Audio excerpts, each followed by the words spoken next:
Yes, reka ngusuze nkwifuriza kugubwa neza kandi nkwifuriza kugira gahunda zihamye zicamo neza cyane. Rocyari kuri Kivu Waves Official, inica no kuraho ibintu by'ubwenge, nicano ubumenyi bugiye butandukanye ndetse n'imyidagaduro. Ndaje rero ndi MC Ruganzo, ndaje kugira ngo tuganire ku makuru aherutse kujya hanze agaragaza bamwe mu basani, bamwe mu bahanzi ariko babakire muri East Africa. Turaza kureba abahanzi 10 ba mbere batunza amafaranga menshi, bafite bamwe bita bagwiza tunga, abo bita abajeje tafaranga no kundi hose wabita, gusa icyo umenya nuko bafite ubutunzi. Myaka ishize rero muziki wo muri Afrika y'Uburasirazuba wagiye uva ku rwego rwo kwidagadura gusa, ahubwo bigenda bihinduka igice gikomeye cy'ubukungu bw'akarere.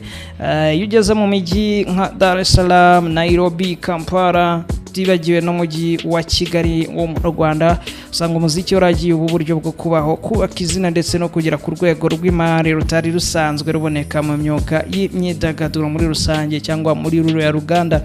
Uyu munsi hari abahanzi batakira abantu bo guhagarara ku rubyiniro gusa bagaragariza abafana impano zabo gusa. Hari igihe wasangaga nko mu Rwanda abantu bajya ku cyari Orenforo bagiye gufata amajwi y'ibihangano byabo, ugasanga abisiza aho ngaho ko bakajya babicuranga ku maradiyo, ariko ugasanga ntafite uburyo bwo kuyabicuruza ngo abikuremo amafaranga.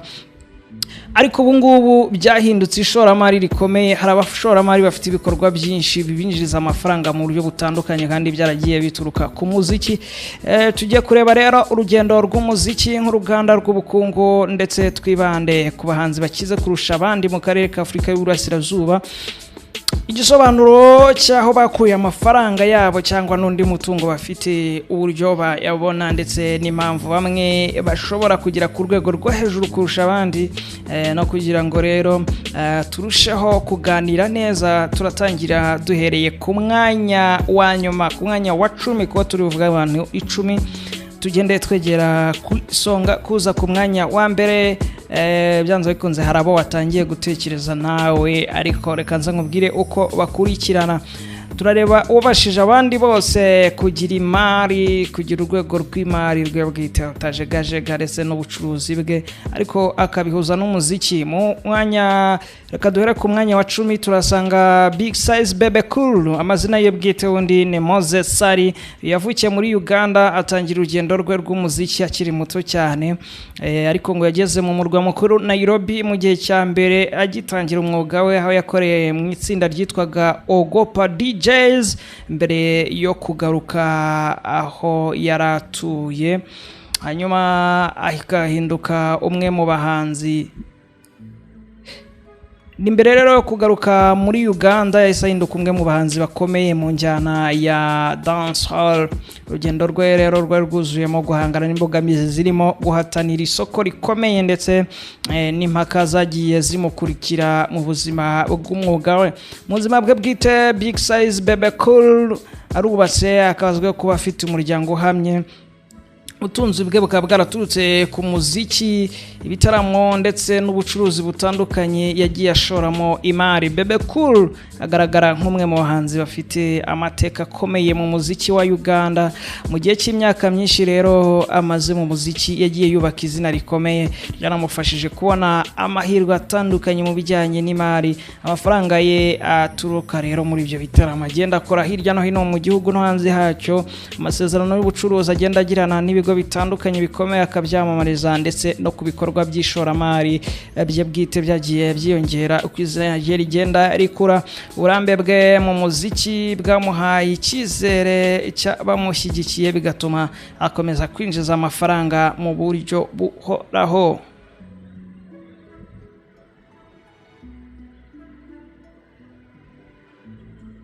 Yes, hanyuma rero Bebe Cool uza ku mwanya wa 10 ariwe nyine Big Size Moses Sari, akaba arirwa umutungo ugera hagati ya miliyoni 2 ndetse na miliyoni 4. z'amadolari ya Amerika, akaba ayakura mu muziki, ibitaramo ndetse n'amasezerano y'ubucuruzi nk'uko twagiye tubivuga. Ku mwanya wa 9 rero, ku mwanya wa 9 turasanga Khaligraph Jones, amazina ye bwite ubundi ni Brian Robert Ouko, akaba yaravukiye Nairobi muri Kenya. Yatangiye umuziki akiri mu mashuri, aho yagiye amenyekana mu marushanwa ya rap mbere yo kwinjira ku rwego mpuzamahanga. Ku myaka yagiye ishira rero yubatse izina nk'umwe mu baraperi bakomeye muri Afrika, cyane cyane y'uburasirazuba. Mu buzima bwe bw'urukundo, Khaligraph John afite umuryango, akunze kugaragaza ko ari umubyeyi witangira abana be. Amafaranga ye rero akomoka ku muziki n'ibyitwa endorsement ndetse n'ibitaramo bikomeye. Khaligraph Jones yaje kwinjira muri uru ruganda rw'umuziki, ariko kandi aza no kugera ku rutonde nk'umwe mu bahanzi bagaragaje ko injyana ya hip hop ishobora kubyara amafaranga menshi mu karere ka Afrika y'Iburasirazuba ndetse no ku isi yose. Uyu muhanzi yubakiye ubukungu bwe ku ndirimbo zakunzwe cyane mu bitaramo bikomeye byuzuraga imbaga nyinshi. Umuhanzi wanagiye akorana n'abanyarwanda bagiye batandukanye, muzi nk'indirimbo yakoranye na Meddy, indirimbo yabaye bang ikomeye cyane, ndetse hari amasezerano y'ubucuruzi n'ibigo bigiye bitandukanye byamuhisemo nk'uhagarariye brands zabo nka brand ambassadors. Akaba rero afite n'abafana benshi, byamuhaye imbaraga zo gukomeza kwinjiza amafaranga mu buryo buhoraho, bituma aguma mu bahanzi bafite ijambo mu bijyanye n'imari. Uyu Khaligraph Jones rero akaba abarirwa umutungo uri hagati ya miliyoni 3 ndetse na miliyoni 5 z'amadolari ya Amerika, bitewe n'izamuka rikomeye rya hip hop muri Kenya ryamuhaye ako kayabo. Ku mwanya wa 8 turasanga umukobwa, ni nawe tubonye uje ku mwanya wa mbere, uje muri abangaba 10, wenda haraza kuzamo n'abandi wo komeza ukurikire. Lady JD, mwibuke aririmbana n'uwitwa Matonya bati Anita wangu, ririya jwi ryibuke neza cyane. Ubundi amazina ye bwite yitwa Judith Wambura Mbibo, yavukiye muri Tanzania. Yatangiye umuziki mu bihe byari bigoye cyane ku gitsina gore, ariko kubw'impano n'imbaraga byaje kuba bimugira umwe mu bagore bakomeye mu muziki wa Afrika y'Iburasirazuba. Urugendo rwe rwagaragayemo gutsinda inzitizi nyinshi zijyanye n'ivangura, ndetse agenda yubaka izina rikomeye. Mu buzima bwe bwite yigeze kuba mu rukundo n'umuhanzi witwaga Daniel G. Abash, nubwo byaje kurangira gutyo. Ubutunzi bwe kabushingiye nawe ku muziki w'igihe kirekire amazemo igihe, ndetse n'ibikorwa by'ubucuruzi. Lady JD ni umwe mu bagore bakaze ndetse banashoboye kugira ku rwego rwo hejuru mu muziki ndetse no kubukire, kuko imari nawe arayifite. Amaze imyaka myinshi akora umuziki, kandi ibikorwa bye byamuhaye ubushobozi bwo gukomeza kwinjiza amafaranga mu bitaramo, indirimbo ndetse no bikorwa by'ubucuruzi. Ubutunzi bwe bukagaragaza ko yabukoreye igihe kirekire mu muziki, kandi bikagaragaza ko nyine umuziki wateza imbere abantu. Lady JD rero dusanze ku mwanya wa 8, abarirwa ari hagati nawe ya miliyoni 2 ndetse n'5 z'amadolari ya Amerika. Hanyuma ku mwanya wa 7 turahasanga umugabo ukomeye cyane muri Tanzania, yitwa Ali Kiba. Amazina ye bwite ubundi ni Ali Saleh Kiba. Yavukiye Tanzania, atangira kumenyekana mu myaka ya za 2000. Mwibuke yaririmbye indirimbo nyinshi, n'abo ngo baracyaziririmba. Icyo nakubwira ngo bivuga ko ashobora kuba afitanye umushinga witwa Kevin Kade, nawe ntawamenya mu minsi iri imbere wabona badutayemo.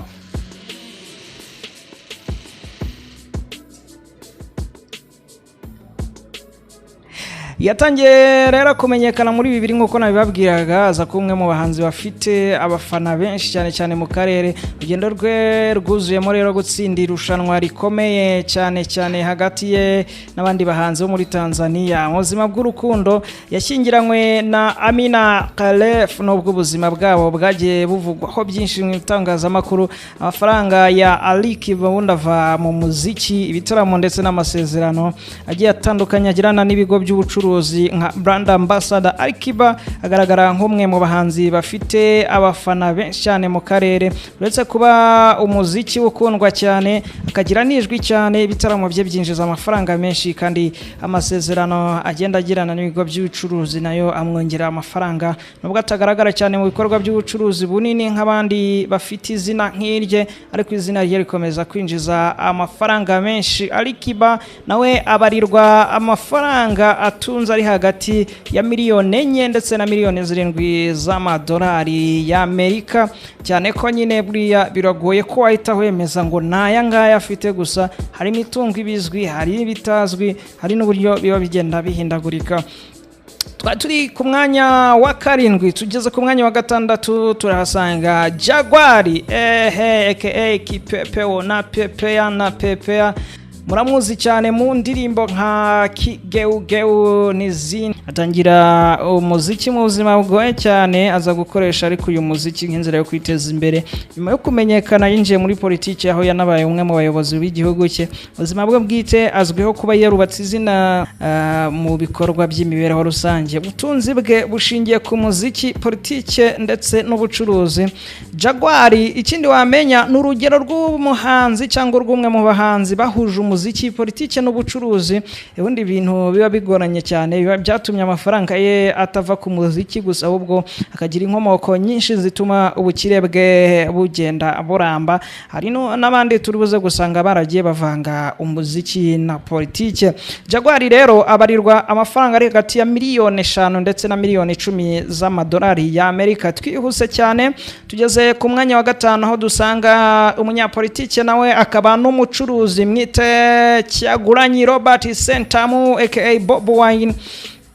Avukiye muri Uganda, atangira umuziki mu bihe nawe byari bigoye, ariko aza kuba umwe mu bahanzi bakomeye cyane mu gihugu cye. Nyuma yaje kwinjira muri politiki, aho yahinduye ibintu, ahinduka umwe mu banyapolitiki bafite ijambo rikomeye kugeza n'uyu munsi wa none. Mu buzima bw'urukundo ubu arubatse kandi afite abana. Ngira ngo umugore we muramuzi,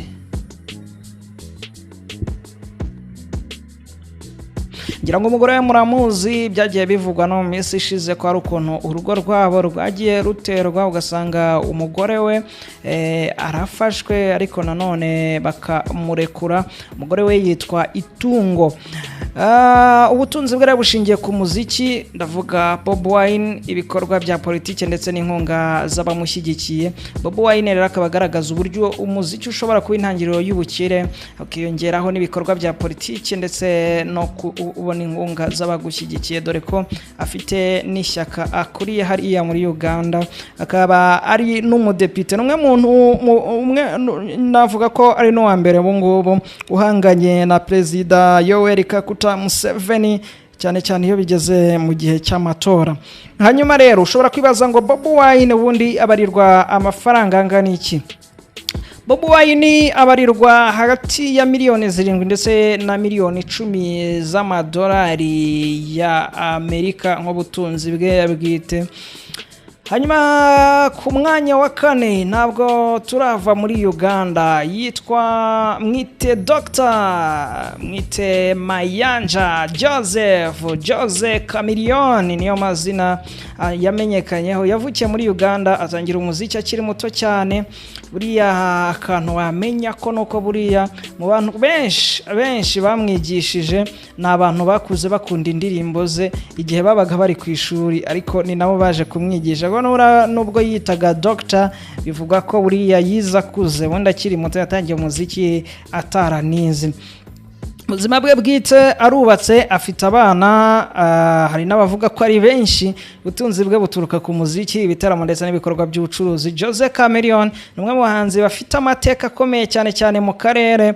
Ngira ngo nawe uri kunyumva, niba ufite imyaka nk'iyo mfite, Yes, Dr. Jose Chameleone ni umwe mu bahanzi bafite amateka akomeye cyane mu karere ndetse nshatse navuga no mu Rwanda ko niba uri kunyumva ukaba ufite imyaka nk'iyo mfite ukaba uri hejuru ya 25 uramuzi cyane uzi uburyo indirimbo ze zakunzwe mu Rwanda niba waragiye kureba agasobanuye ukajya kukarebera muri salo z'ubwogoshi akonto waba utazi Jose Chameleone mu myaka myinshi yamaze mu muziki rero injije amafaranga menshi aturuka ku bitaramo ku ndirimbo yagiye acuruza umuziki ku mbuga zigiye zitandukanye no mu bikorwa by'ubucuruzi aho ngaho bita byumvikana cyane uyu rero ayo babasha kubona ko yabatunze Jose Chameleone nawe amafaranga ye abarirwa muri miliyoni 10 z'amadolari y'Amerika ni hagati ya miliyoni 8 na miliyoni 10 z'amadolari y'Amerika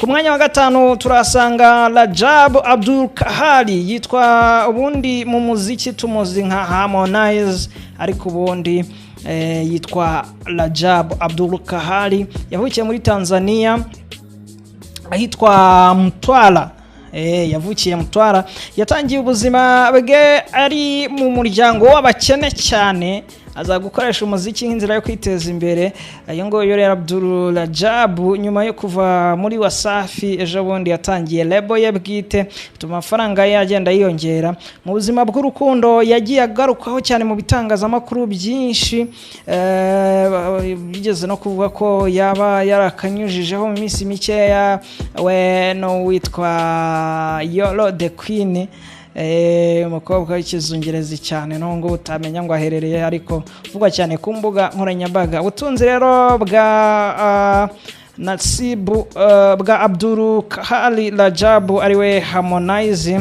bushingiye ku muziki n'ubucuruzi ndetse n'iyi label ye bungubu rero akaba nawe ari kubarirwa ku mwanya wa gatatu ngo afite ari hagati ya miliyoni 8 na 12 z'amadolari y'Amerika na amafaranga bivuga ko Harmonize ashobora kuba atunze tugeze ku mwanya wa kabiri turasanga undi mugore uyu ni umugore wa kabiri uri muri banga 10 uyu rero yitwa Akothee amazina ye bwite undi ni Esther Akothee yavukiye muri Kenya yatangiye mu buzima bugoye akiri muto ariko aza kwinjira mu bucuruzi imbere yo kuba icyamamare mu muziki akaba azwiho kuba umushoramari mu bikorwa byinshi urumva we yabanje business mbere yo kujya mu muziki mu buzima bw'urukundo rero yagiye agarukaho cyane mu itangazamakuru bamuvuzeho byinshi ariko ubutunzi bw'ahanini buva ku bucuruzi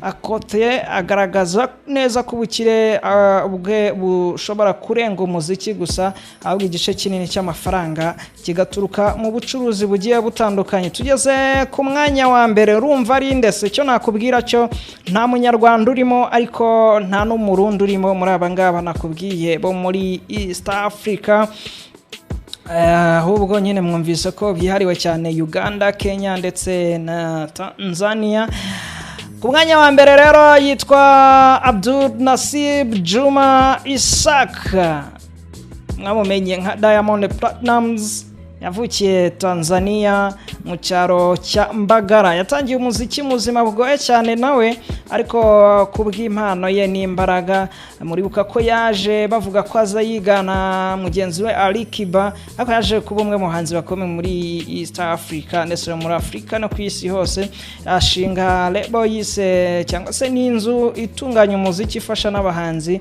yitwa Wasafi murayizi cyane ikigo cyahinduye umuziki ubucuruzi bukomeye muri Bongo Flava mu buzima bw'urukundo yagiye avugwaho abantu benshi cyane murabizi bongo muri iyi minsi bavuga ko ari kumwe na Zuchu ariko hari abandi benshi bagiye bavugwamo mu rukundo ariko akaba ubungubu ari n'umugabo ufite abana n'abagore batandukanye. Ubutunzi bwe rero bukaba bushingiye ku muziki, imyidagaduro ndetse n'ubucuruzi nk'ubwo ngubwo rero nakubwiye. Diamond Platnumz agaragara nk'uri ku isonga muri aba bose nababwiye, akaba yarubatse icyitwa Empire irimo Wasafi, ifite ibikorwa byinshi by'imyidagaduro.